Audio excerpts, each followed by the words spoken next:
Mengapa kita punya hati? Pernah nggak sih kalian dengar kata-kata bekerjalah dengan sepenuh hati? Kata-kata ini artinya kita harus menggunakan perasaan kita dalam mengerjakan segala pekerjaan kita. Terus kadang-kadang kalau lagi ngomong hal ini, tangan kita akan menunjuk ke arah dada.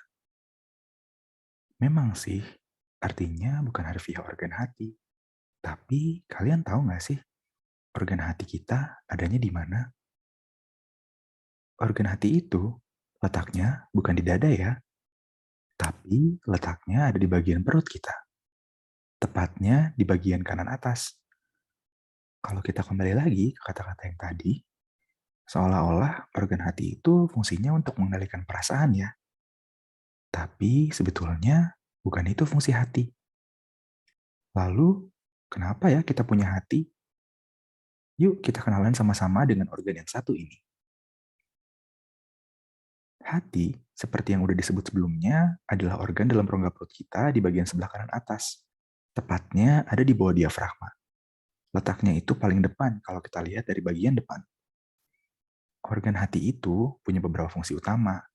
Yang pertama adalah untuk membentuk protein pada darah yang dipergunakan untuk berbagai fungsi, yaitu yang pertama untuk mempertahankan cairan dalam darah, kemudian juga sebagai kendaraan dari beberapa nutrisi, dan juga membantu membekukan darah pada saat terjadi perdarahan.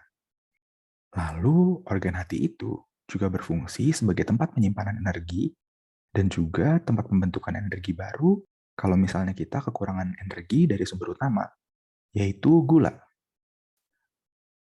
Kalau gula yang disimpan dalam liver, itu namanya glikogen. Sedangkan gula yang kita punya dalam darah itu disebut sebagai glukosa. Selain itu, organ hati juga punya fungsi untuk membantu menghancurkan dan membuat racun dalam tubuh larut dalam air, sehingga nantinya racun ini bisa dibuang dalam air kencing. Walaupun fungsinya seperti ini, bukan berarti semua racun bisa dibuang dalam air kencing ya. Semua ini tergantung pada jenis racun yang masuk dalam tubuh. Walaupun demikian, hati kita tetap memiliki fungsi yang cukup penting dalam menawarkan racun yang masuk dalam tubuh kita. Kemudian, organ hati juga punya fungsi sebagai tempat penyimpanan dari vitamin A dan zat besi. Organ hati juga berperan dalam menghancurkan sel darah merah yang sudah tua dan juga tidak berfungsi dengan baik. Jadi, sel-sel darah dalam peredaran darah kita itu tidak selamanya ada dalam situ. Setelah dalam waktu sekitar 3 bulan, biasanya sel-sel darah ini sudah menua dan tidak berfungsi dengan baik lagi. Nah, sel-sel yang sudah menua ini kemudian akan masuk ke liver dan akan dihancurkan satu persatu. Kemudian, hasil penghancuran tersebut akan dipakai oleh tubuh untuk membentuk sel darah merah yang baru, sehingga sel darah dalam tubuh kita tetap bisa menjalankan fungsinya dengan baik. Kemudian, fungsi lain dari organ hati adalah membentuk getah empedu. Getah empedu yang dibentuk oleh organ hati kemudian akan disimpan dalam kandung empedu, lalu dikeluarkan setiap kali kita makan makanan berlemak. Karena getah empedu ini berfungsi untuk membantu mencerna makanan-makanan berlemak yang masuk ke dalam usus kita. Untuk bisa menjalankan fungsi-fungsi yang sudah disebutkan tadi, organ hati membutuhkan suplai darah. Suplai darah pada organ hati antara lain adalah sebagai berikut. Yang pertama, hati akan menerima aliran darah dari saluran pencernaan. Darah yang diperoleh dari saluran pencernaan akan banyak berisi nutrisi, yang mana nutrisi tersebut mungkin akan butuh protein yang akan membantu sebagai kendaraan supaya nutrisi-nutrisi tersebut dapat diantarkan ke seluruh tubuh. Selain itu, dari saluran pencernaan bisa juga masuk racun dan obat-obatan. Masing-masing komponen kimia ini akan masuk dalam hati, kemudian dipecah oleh hati sehingga bisa dikeluarkan dari ginjal.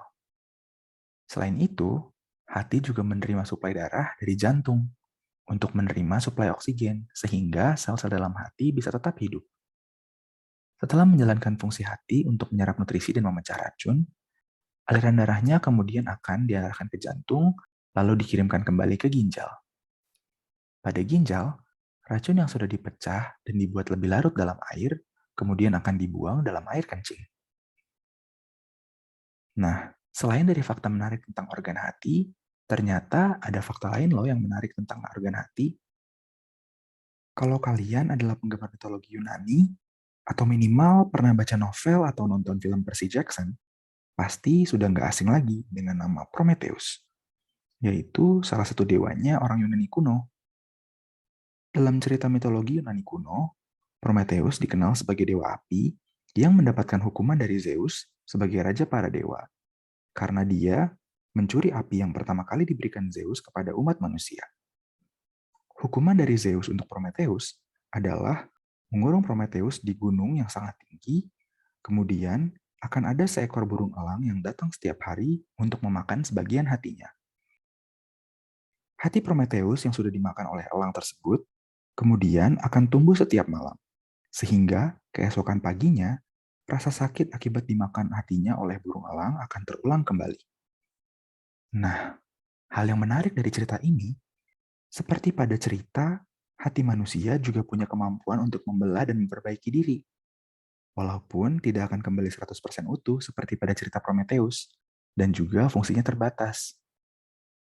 Menarik ya, sebuah cerita dari mitologi Yunani kuno yang sudah ada ratusan tahun yang lalu bisa sesuai dengan ilmu pengetahuan yang sudah ada saat ini, bahwa hati manusia bisa beregenerasi walaupun dalam kapasitas yang terbatas.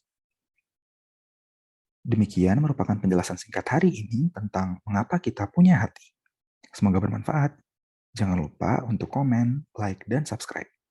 Untuk diingat, video ini hanya merupakan gambaran awal, sehingga tidak dapat dijadikan satu-satunya acuan. Terima kasih sudah menyaksikan. Sampai jumpa di video selanjutnya.